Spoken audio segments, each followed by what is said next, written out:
Hi friends, Bhojwani tax consultancy में आपका एक बार फिर से स्वागत है।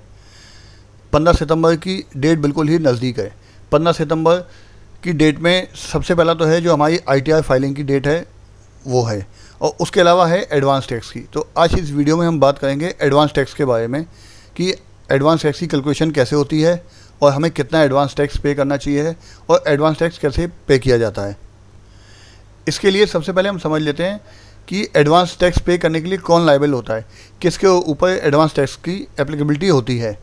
एडवांस टैक्स चाहे इंडिविजुअल हो या कोई भी एंटिटी हो, चाहे फर्म हो, कंपनी हो, उन सभी के ऊपर एप्लीकेबल है जिनकी की टैक्स लायबिलिटी 10,000 या उससे ऊपर होती है पूरे फाइनेंशियल ईयर में।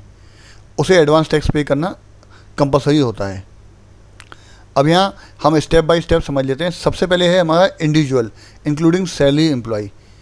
If your total tax liability after accounting for TDS काटने के बाद 10,000 से ऊपर होती है तो आपको एडवांस टैक्स की रिक्वायरमेंट है। ऐसे ही है अगर कोई सेल्फ एम्प्लॉयड और प्रोफेशनल्स है, उसकी भी इनकम जो है और उस पर जो टैक्स बनता है वो टैक्स अगर 10,000 से ऊपर उसकी लायबिलिटी है तो उसे एडवांस टैक्स पे करने की रिक्वायरमेंट है। ऐसे ही नेक्स्ट है कॉर्पोरेट एंटिटी, जैसे ऑल कंपनीज हैं including public and private companies हैं, उन्हें भी एडवांस टैक्स पे करने की रिक्वायरमेंट है। इसके अलावा अगर कोई पार्टनरशिप फर्म है या LLP है, उसकी भी अगर लायबिलिटी 10,000 से ऊपर की बनती है पूरे फाइनेंशियल ईयर में तो उसे भी एडवांस टैक्स पे करने की रिक्वायरमेंट है। इसके अलावा अगर कोई नॉन रेजिडेंट्स टैक्स पेयर है तो उसकी भी लायबिलिटी बनती है अगर उसकी थ्रेशोल्ड लिमिट 10,000 से ऊपर है। ऐसे ही कैपिटल गेन के केस में है, अगर कोई भी कैपिटल गेन से अर्निंग होती है, चाहे वो एसेट्स है, चाहे स्टेट है या स्टॉक है, इन्वेस्टमेंट है, और उस पर भी अगर जो टैक्स लायबिलिटी है 10,000 से ऊपर है तो उस पर भी हमें टैक्स एडवांस टैक्स पे करने की रिक्वायरमेंट है। इसके अलावा है बिजनेस एंड स्पेसिफाई बिजनेस। कुछ जो स्पेसिफाई बिजनेस होते हैं जैसे लॉटरी है, हॉर्स रेसेस है, इनमें भी अगर आपकी थ्रेशोल्ड लिमिट पूरे फाइनेंशियल ईयर में 10,000 से ऊपर है टैक्स की तो आपको एडवांस टैक्स पे करने की रिक्वायरमेंट है। इसके अलावा है senior citizen. Senior citizen who have earn a business income in a financial year must be pay advance tax. Mostly senior citizen के केस में एडवांस टैक्स की रिक्वायरमेंट नहीं होती है, लेकिन अगर कोई भी सीनियर सिटीजन जिसकी की बिजनेस से इनकम है पूरे फाइनेंशियल ईयर में तो उसे भी एडवांस टैक्स पे करने की रिक्वायरमेंट है। अब हम समझ लेते हैं किस किस को एडवांस टैक्स पे करने की रिक्वायरमेंट नहीं है। अभी हमने ऊपर देखा कि जो सीनियर सिटीजन्स हैं उनकी अगर बिजनेस की इनकम है तो उन्हें एडवांस टैक्स पे करने की रिक्वायरमेंट है। इसके अलावा अगर उनकी बिजनेस की इनकम नहीं है सीनियर सिटीजन की तो उन्हें एडवांस टैक्स पे करने की रिक्वायरमेंट नहीं है, वो एडवांस टैक्स से एग्जेम्प्ट हैं। ऐसे ही अगर किसी की इनकम बिलो टैक्सेबल लिमिट से है तो उसका कोई टैक्स नहीं बनता है तो उसे भी एडवांस टैक्स पे करने की रिक्वायरमेंट नहीं है। नेक्स्ट आता है प्रेजम्पशन टैक्स स्कीम फॉर बिजनेस।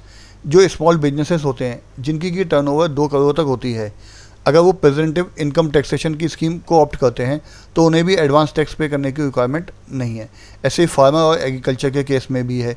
इसके अलावा आप देखेंगे कमीशन और ब्रोकरेज की इनकम है या इनकम अंडर कवर 44 ADA।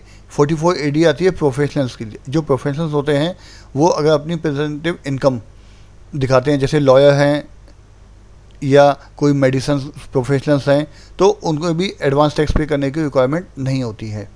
इसके अलावा आप देखेंगे जो सैलरी एम्प्लॉयड हैं, salary employ are generally not required to pay the advance tax. उन्हें एडवांस टैक्स पे करने की रिक्वायरमेंट क्यों नहीं होती? क्योंकि उनका जो TDS होता है वो एम्प्लॉय के द्वारा पहले से ही डिडक्ट कर लिया जाता है।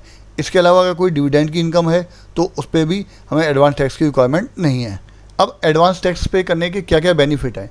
एडवांस पे टैक्स करने के लिए सबसे पहला है कि अवॉइडिंग लमसम पेमेंट, कि हम लमसम पेमेंट के से बच जाते हैं कि हमें लास्ट में एडवांस इकट्ठा टैक्स पे करना पड़ेगा। अगर हम क्वार्टरली इंस्टॉलमेंट पे करते रहते हैं तो हमारे ऊपर टैक्स का बर्डन कम हो जाता है और लास्ट फाइनेंशियल ईयर में आके हमें जो टैक्स की लायबिलिटी होती है हमारी काफ़ी कम हो जाती है और हमारे ऊपर टैक्स का बर्डन नहीं पड़ता है। इसके अलावा है अगर आपने एडवांस टैक्स पे नहीं किया है तो आपके ऊपर पेनल्टी भी लगती है।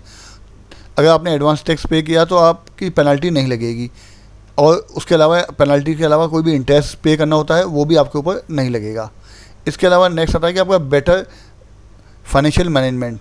आपको क्या है, अगर आप क्वार्टरली अपना टैक्स पे कर देते हैं तो टोटल पूरे ईयर में जो भी आपकी इनकम होती है आप उस पर टैक्स की अपनी कैलकुलेशन आसानी से कर सकते हैं और अपने बिजनेस के लिए आगे के लिए डिसीजन काफ़ी आसानी से ले सकते हैं। अब हम आ जाते हैं अपने चैनल भोजवानी टैक्स कंसल्टेंसी पर। अगर आप मेरे चैनल पे नए हैं तो चैनल को सब्सक्राइब करना ना भूलें, जिससे कि आपको income tax, GST, TDS, accounting से रिलेटेड काफ़ी इन्फॉर्मेटिव वीडियो के अपडेट मिलते रहें। अगर आपने मेरे चैनल को विज़िट नहीं किया तो एक बार जाके विज़िट करें। यहाँ पे आप देखेंगे काफ़ी सारी इन्फॉर्मेटिव वीडियो दी हुई हैं। अगर आपने अभी तक अपनी इनकम टैक्स की रिटर्न फाइल नहीं की है तो इनकम टैक्स की रिटर्न आपकी कौन सी एप्लीकेबल है, ITR 1 है, ITR 2 है, ITR 4 है, तो उसको कैसे फाइल करना है वो भी आप यहाँ पे जाके सीख सकते हैं। और ITR फाइल करने के लिए कौन से डॉक्यूमेंट की रिक्वायरमेंट होती है, और हमारे जो GST में चेंजेस आ रहे हैं डेली, वो क्या क्या चेंजेस आ रहे हैं, उसका कहाँ कहाँ इम्पैक्ट पता है, इन सब की इन्फॉर्मेटिव वीडियो मेरे चैनल पे दी हुई है। आप जाके एक बार विजिट करें और इसका बेनिफिट लें। अब हम बात कर लेते हैं एडवांस टैक्स की ड्यू डेट क्या होती है। एडवांस टैक्स की ड्यू डेट सबसे पहली है हमारी 15 जून। 15 जून तक हमें एडवांस टैक्स पे करना है, लेकिन कितना पे करना है? 15% और टैक्स लायबिलिटी, जितनी की हमारी टैक्स लायबिलिटी बनती है उसका हमें 15% टैक्स 15 जून तक डिपॉजिट कर देना है। इसके बाद आती है डेट हमारी नेक्स्ट 15 सितंबर, जो कि कुछ दिन में ही हमारी आने वाली है। तो उसमें आपको टैक्स जो पे करना है, टोटल आपकी जो भी टैक्स लायबिलिटी बनती है उसका 45% पे करना है। यानी कि ये टोटल 45% कौन सा पे करना है? जो आपने ऊपर 15% 15 जून तक पे कर दिया था, 45 में से वो लेस करके आपको 30% तक टैक्स पे करना है। ऐसे ही 15 दिसंबर 2025 तक आपका टैक्स पे करना है आपको टोटल टैक्स लायबिलिटी का 75%, और 15 मार्च तक आपको 100% टैक्स पे करना है। तो इसके लिए, इस कैलकुलेशन के लिए हम एक एग्जाम्पल से समझ लेते हैं कि हमारा अगर कितना टैक्स बनता है तो हमें कितना टैक्स एडवांस टैक्स डिपॉजिट कराना है। इसे हम एग्जाम्पल से समझ लेते हैं। अगर मान लीजिए हमारा जो एडवांस टैक्स बनता है पूरे फाइनेंशियल ईयर में 5 लाख रुपए का, तो 15 जून तक हमें 15% यानी 75,000 रुपीज़ टैक्स डिपॉजिट करना होगा। नेक्स्ट 15 सितंबर तक मैंने आपको बताया था कि 45% तक डिपॉजिट करना होता है। तो 5 लाख का 45% आपका होगा 2,25,000। तो उसमें से आप 75,000 पहले ही डिपॉजिट कर चुके हैं, तो आपको 15 सितंबर को जमा करना होगा 1,50,000। तो आप 1,50,000 प्लस आप 75,000 करेंगे तो ये आ जाएगा 2,25,000, जो कि आपके 5 लाख के 45% के इक्वल होता है। ऐसे ही 15 दिसंबर तक हमें जो जमा करना है 75% of total tax liability.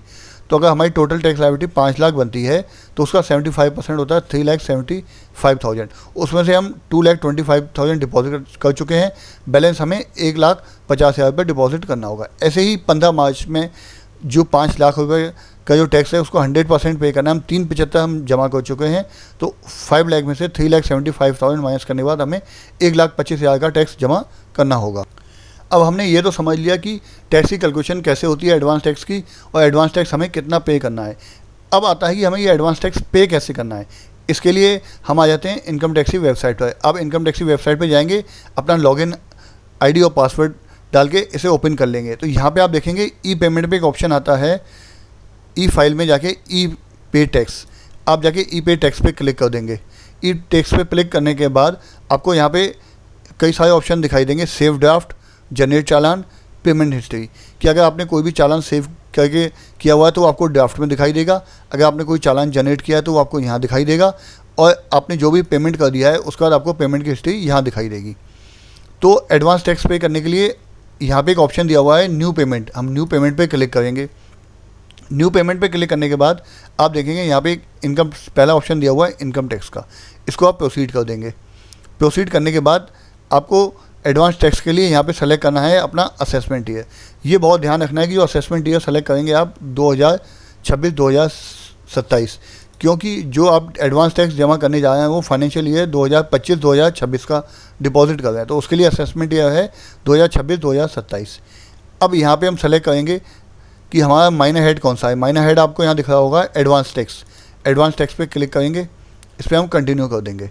Continue करने के बाद आपको जो भी आपका अमाउंट है एडवांस टैक्स का बनता है वो आप यहाँ पे एडवांस टैक्स का अमाउंट लिखेंगे।